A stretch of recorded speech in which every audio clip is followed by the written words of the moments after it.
Welcome to the woods. It's a gorgeous day. I'm sat somewhere slightly different. I can't get a signal where I usually sit. At this time of the year, the canopy's really dense and I've got to move. So here I am. I'm going to do a video in response to a recent upload, Morgoth's speech that he made fairly recently. It was actually his first speech where he came face out, and also the speech where some low-life journalist doxed him. I'm not going to touch on that. I'm sure we're all much the same opinion on those people. And this isn't a rebuttal of anything he said in his speech. It's more an agreement and an expansion on what was said. I've linked his speech below. So if you want to watch that first and jump back here after, brilliant. And if you want to watch this and listen to his speech after, that's fine. About 4 minutes into his speech, he's talking about how in the beginning of the 2000s, things seemed to change drastically. Something most of us will agree on. We were about 3 years into the Blair government. The borders had been opened. Politics seemed to have changed. It was the beginning of the end. Lots of things never really came back. Popular culture changed. Fashions stopped. I can't think of anything new that's happened in that last 20 years. 25 years now. 2.5 decades. 2.5 decades on, and we're left in a position where Morgoth touched on it. People are tired. They're exhausted. They're tired of politics. They're tired of Trump. They're tired of political parties. They're tired of the narrative. They're tired of everything. And I'll expand and touch on something I've said in recent videos. We're living in a country where nothing works. The education system doesn't work. The legal system doesn't work. The political system doesn't work. None of those institutions work any longer, and people recognise that. And not just that, but everything that used to be good, everything that made life worthwhile, community, family, friendships, that's been attacked, destroyed, or made much more difficult. I've lost track of the amount of time that young men have told me that it's nearly impossible to meet women. And young women are saying the same thing.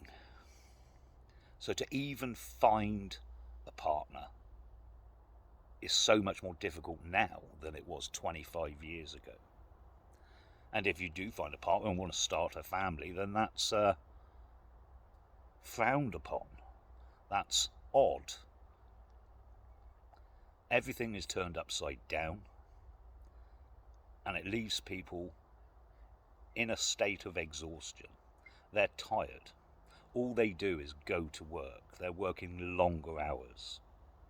They come home, eat their tea, go to bed, go to work. They end up doing a job they don't particularly enjoy, and the amount of money they're paid allows them to survive, not to live, not to design a life. And all the goodness has been sucked out. And it's in that environment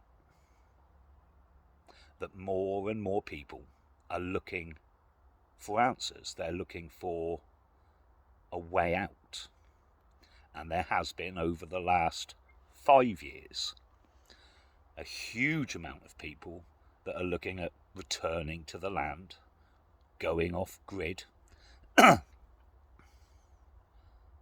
alternative lifestyles, parallel societies, intentional communities. These are words you're going to hear a lot of in the coming years. They're starting to be talked about now, something I was discussing a decade ago. something I did in my own life and then tried to help other people replicate, and then looked at how we could expand that out to groups. COVID and that whole debacle pushed a lot of people to recognise that their governments were lying to them and to look for a way out.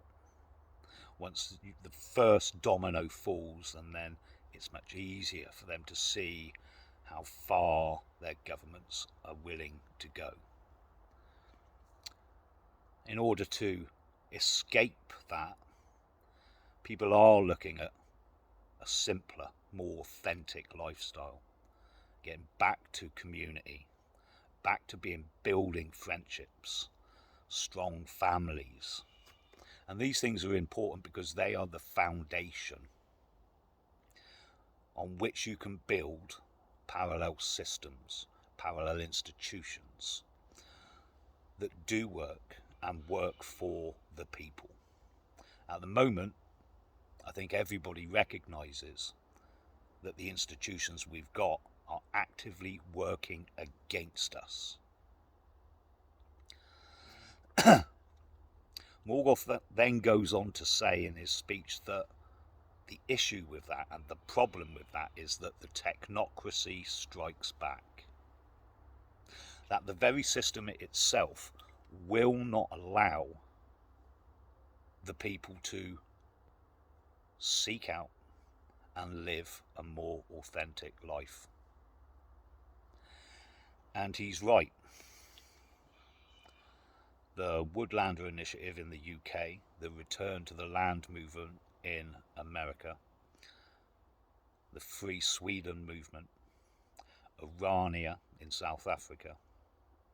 There's just 4 examples of organisations building parallel systems, parallel communities for the good of the people involved.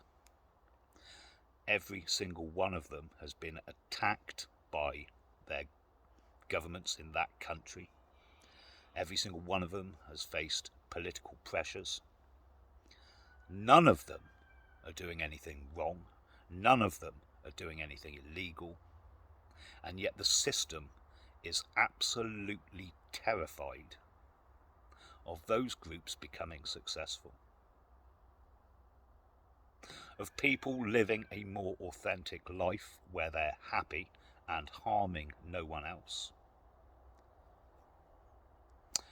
A return to self-sufficiency, where you're not asking the government for assistance, where you look after yourself and your friends and your family, where you pull resources to pull together as a community.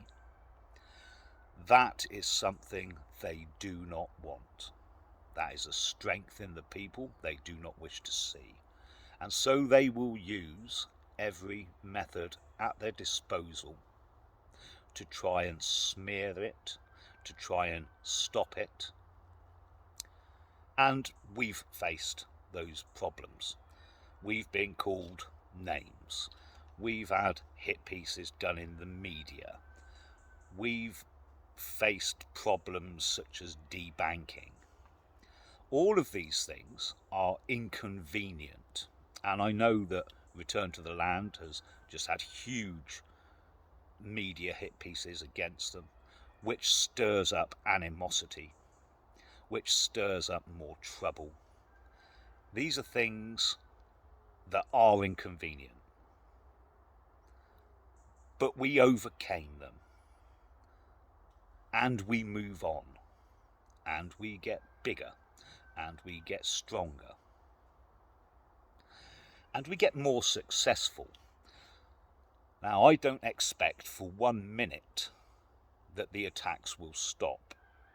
They've been numerous, and they've been many branched. They've used several different methods, and they will continue. They're terrified that this works. They're terrified that people will see it. And the reason for that is what they have to do is to try and get as many people as they can hooked into their digital control system.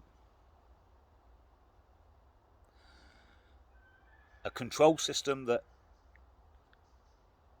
is a prison where you will be surveilled highly, online and offline, where the rules of engagement become stricter and stricter, where your digital ID will be used for you to go online, for you to travel, if travel is still allowed.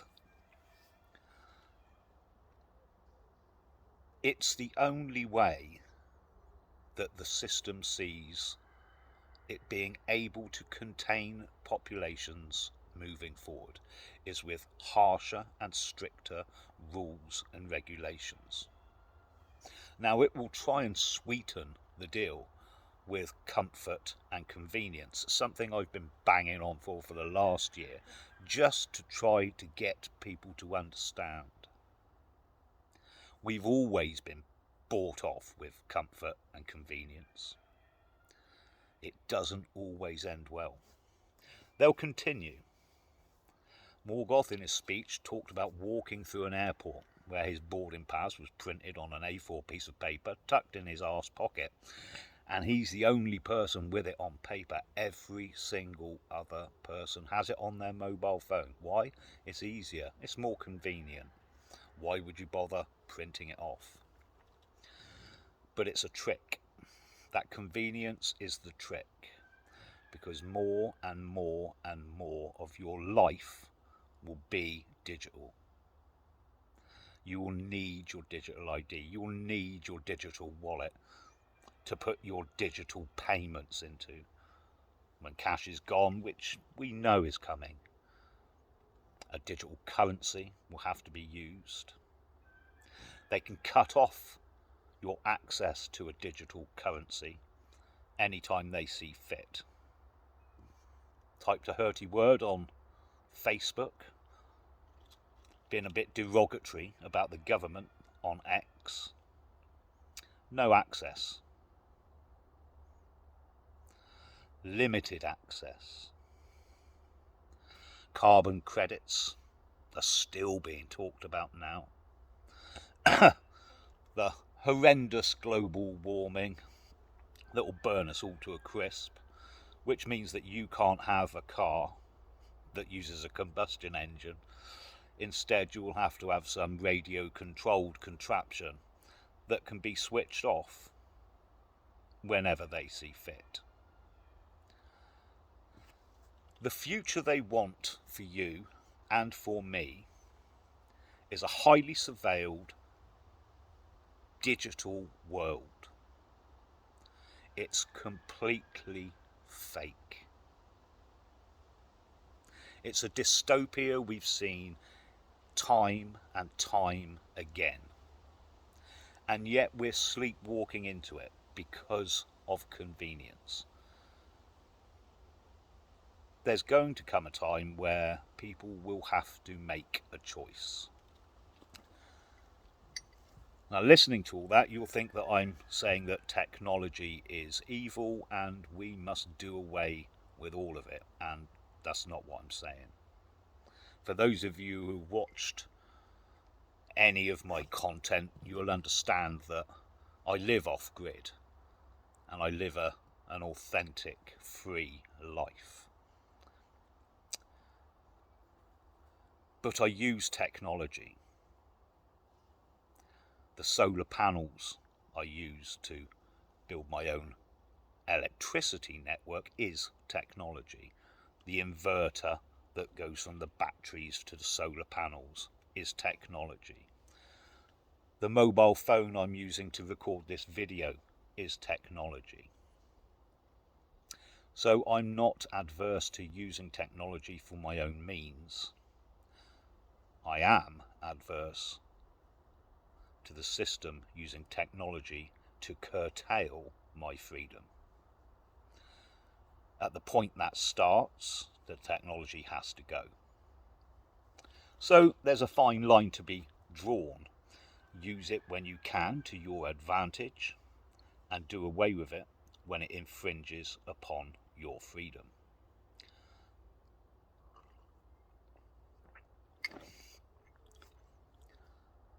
As he goes on in his speech, he talks about the gamification of the system, of how life is going to be.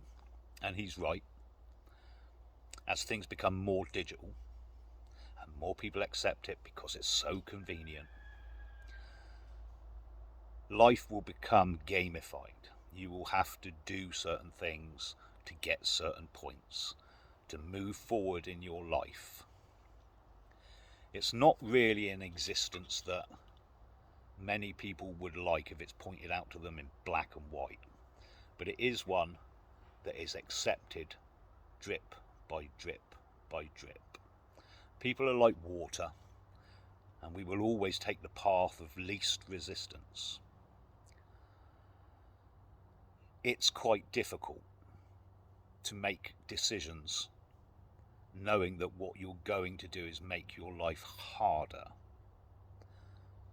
But from experience, I can tell you that actually through hard work and sometimes struggle, the reward is always greater. So don't always shirk the harder route.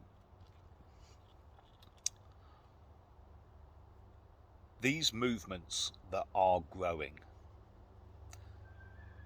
right through Europe and the rest of the Western world will continue to grow. They only grow when people get involved.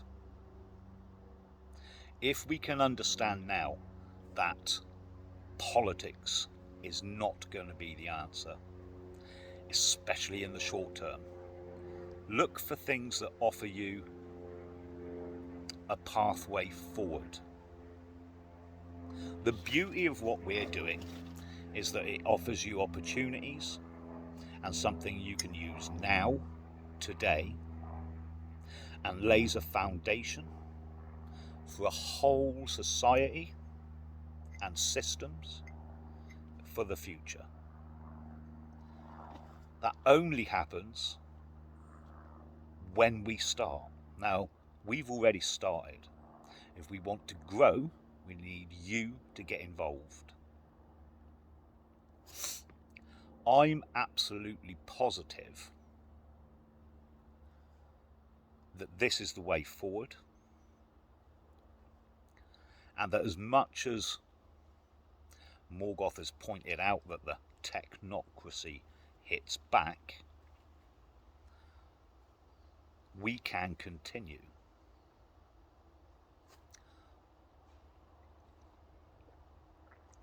Towards the end of the speech, he talks about one of his previous videos, a rumination on a vegetable patch. One of my favourites, one that made me smile. And he talks about delaying going back to the house, back to the phone, back to the laptop, back to the notifications and the emails. How he's consciously looking to stay at the vegetable patch. And that's what we all want. That vegetable patch is an authentic way forward. What we're all looking for is an authentic life that offers us opportunity and happiness, and not having to return to a digital world of chaos, confusion, constant noise and interruptions. So if that's being offered, please check it out. Whatever country you're in, these things are growing. These things are happening now, and they need you to get involved. The work Eric has done with Return to the Land in the Ozarks in America has been phenomenal. They have a legal framework set up, exactly the same set out as we've got. It works. There's not a lot the system can do against a legal framework that's set up that they recognise. So they'll go after the individuals and they'll try to smear them. They'll slander them and they'll call them names and they'll hold them up to be hideous individuals. That's all they've got. Don't listen to that. Look at what these people are offering. Look at what these organisations are offering. Even if it's just recreation and enjoyment, somewhere you can take your family, have a kick around with a football with your son, on land that we control. I've said from the very start that when we bought that first piece of land, it was a major step forward. Because for a long time, things have been taken away from the British people, stripped and discarded. And there was something that we took back. We took back control of a tiny piece of land that was ours, that we can go to, that we can enjoy, where we can grow crops, where we can raise livestock, where we can do whatever we want. And we're in control of who comes onto that land and who doesn't. It's been a long time since we could say that.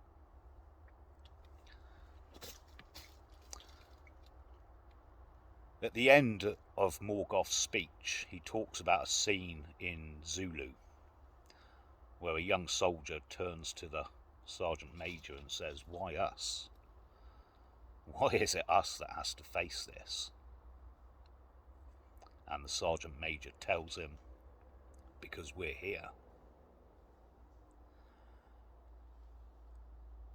There's a fight going on for our very identity, for our very future. And not just ours, but for our children, our grandchildren, and for future generations. And it would be cowardly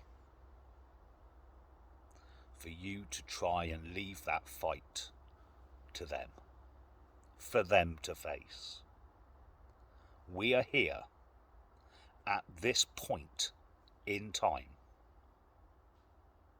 It is up to us to build this. It's up to us to make sure it works. It's up to us to ensure that no matter what they throw at us, we forge on. We lay that foundation. And we begin to build a society that is worth living in.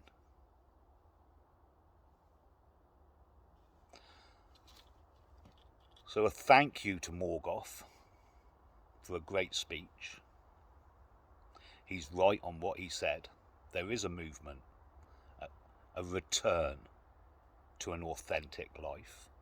The technocracy has and will continue to strike because they're scared.